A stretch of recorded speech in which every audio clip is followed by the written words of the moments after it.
Hey everybody, welcome back to the channel. Taking a break from the Cobra in this video, and I'm going to be messing with the MR2 a little bit.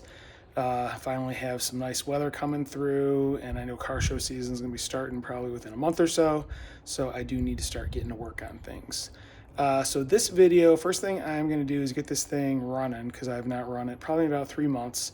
It's way overdue to get the fluids going and whatnot. And then once it runs for a while, get it warmed up and pretty happy with it, I need to go ahead and pull out the ECU because I am sending that off to Mark at Frankenstein. He has a new flash available which changes some drivability issues, gives you a few more revs, bumps up the limit from 72 to 7400 RPM, and will also give me an idle up when my air conditioning is on when I do a little bit of rewiring. So I am going to go ahead and get the camera turned around and get this thing running.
Alright, so that was with the 7200 RPM rev limiter and the Burke exhaust, and Frankenstein long tube headers with the Wilhelm intermediate pipe with a small cat. So next time you hear this thing run, it should have a couple more 100 RPM on the rev limit. Alright, so next step, I need to get stuff out of the trunk and remove the little clips that hold the trunk panel on the back so I can get the ECU out, because when you send it back to Mark, you obviously have to send him your ECU, remove all the mounting brackets and all that fun stuff. You are only going to be sending the ECU. So I'm going to go ahead, get the retaining clips removed, get the back loose, and get the ECU out of the car. Okay, panel is pulled away, and it's just going to be a couple of 10mm mounting bolts to get it removed from the rear firewall. Alright, and ECU is out, so last thing I need to do is grab a Phillips and remove the 3 mounting brackets off the back. Those 6 Phillips screws you see, once those are removed, I'm going to get this thing all packaged up nice and careful and make sure I really package around the connectors, he says, to make sure that is as clean and as well protected as you can get it. So I'm going to go ahead and do that and get this thing packaged up and off to Mark. So while I am waiting for the ECU to come back from Frankenstein, with this new update, there are a couple things that were added. One of them is some additional controls for cruise control if you are running it, and the other is an idle up feature for AC if you have AC. I don't have cruise. I've got an aftermarket steering wheel. I don't have the switches anymore, so that's not an issue. But I do have AC. So first thing I did is locate the AC wire in this jumper harness that I have. And right here, this is the BA3 connector from the Sienna engine harness that would be some of the body control. It's a blue wire. This is your AC clutch wire. And that, through the jumper harness I validated, comes into the EA3 connector that's here in the fuse box. So I did check for, I made sure that there is connectivity between the two ends there, and it did. It beeped when I touched both. So that is the correct wire. So what you need to do is you're going to need to do a jumper from this wire anywhere, you know, within the circuit. I'm going to go from here because it's going to be easier. Jump it from here, and it needs to jump to pin 26 on the large connector, which I believe used to be reverse or something like that from the drive, you know, the automatic connections. Anyway, that is the pin that Frankenstein has determined is going to be the one that you need to use. So I have, you know, the wiring or the diagram, and I will locate the wire that is currently connected to pin 26 and splice everything together. All right, I removed the back cover of the large connector by popping the two tabs in these two slots here, and it just unfolds. Make sure you have the zip tie here unclipped so it's not holding onto there, unlike me who accidentally snapped it off. Oh well, I'll just have to like zip tie it on in a different spot and hopefully it'll hold. But anyway, the wire that you need to be looking for in pin 26 is right here. It is a red with a black stripe. So it basically is 3 holes in the middle on this row. So red with a black stripe. So that's the one that I'm going to pull out a little bit, snip an end off of it, use a splice connector, the solder stick type splice connectors that I tend to like, and then I'm going to run a jumper from this to the blue wire that I previously mentioned on the other plug. So I'm going to go ahead and get that taken care of. All right, real quick, I did open up the harness and I made sure I found the correct red with black. There are a couple in here, so make sure you get the right one. I did double check that, you know, this is the pin 26. You can physically see it, and I also, you know, double checked with a meter before cutting it officially, but I just want to let you know that is the right wire. It's been removed. I've already taped off the other end, so I'm going to go ahead and get a splice connector on this, and I can jump it over to the blue wire in the body portion of the harness versus the engine plug that this is. All right, and here you can see the jumper wire is in place. Again, I used the solder stick, solder connectors, and then I went over those with adhesive lined shrink wrap, so both sides are good and sealed. So I'm just gonna do a little bit of tape work, kind of get this cleaned up a little bit, and then I can go ahead and start putting things back together. All right, everything is taped back up, and I do have the cover back on this. I just used some electrical tape to hold it on the back, or like to hold the wiring harness to it on the back, since that tab broke off, unfortunately. That will do the job just fine. So next thing I am gonna do is grab the ECU and start getting this mounted back up. All right, so first thing I do have to say is mad props to Mark. I pulled this out, I mailed it out to him on a Tuesday.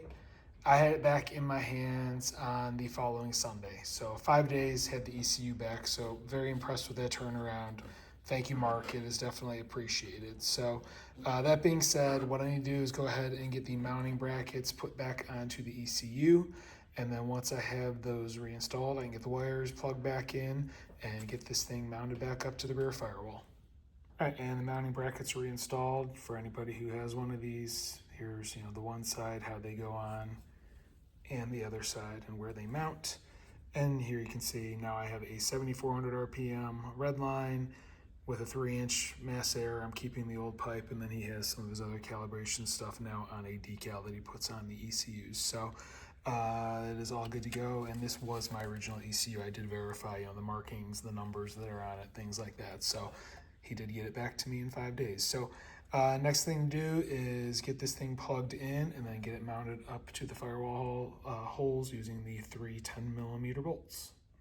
And there we have it. Everything is reinstalled, mounted back up, and I use a zip tie again on the wiring just to kind of bunch it all back together, keep it out of the way. So that is gonna finish this up, other than getting the key, putting it in the ignition, and making sure everything starts, and seeing how it revs. So let me go grab the keys and open up the garage and get everything tested out. All right, back in the car, got the keys, so let's see if it starts.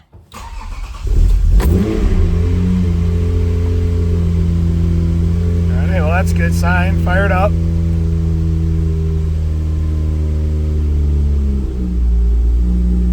See where it's idling. And again, Again, this hasn't run in a few days, so it looks like it's just trying to find its right idle.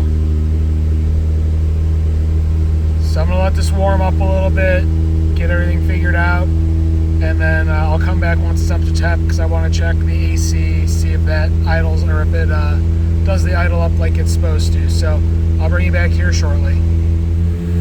Had to get out real quick because that's just such a wonderful sound, that 2000 RPM idle as it's warming up. It sounds so good.